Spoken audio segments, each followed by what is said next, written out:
Sorry but I don't think there's any question. The Senate is under attack.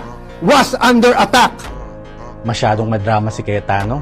Galit na galit si Alan Peter Cayetano nang tanungin if the Senate was under attack. Sabi niya, if may nagpuputok ng warning shot, hindi ba under attack yon? Maling-mali ang pangangatwiran. Kung tao ng Senado ang nagpaputok, paano naging ikaw ang under attack? Paano naging under attack ang Senate?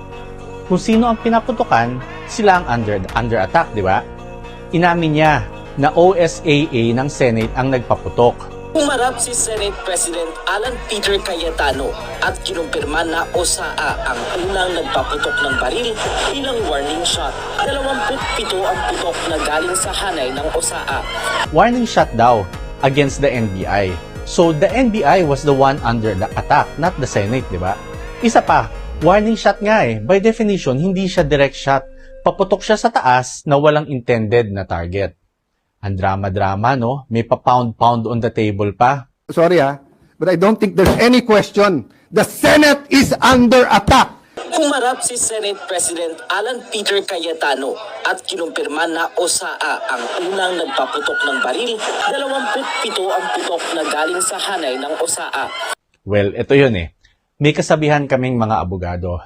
If your case is weak on the facts, pound on the law. If the case is weak on the law, pound on the facts.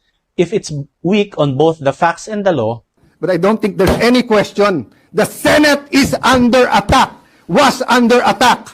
pound on the table. Meaning, kapag wala ka ng matinong argumento, dinadaan mo na lang sa galit-galitan, sigaw, theatrics at major drama para ma-divert ang usapan. At alam ni Cayetano yan. Abogado siya, di ba? Kaya pansin nyo, imbis na diretso sagutin ang issue, nagdrama na lang, nag-pound on the table, literally. What a drama queen.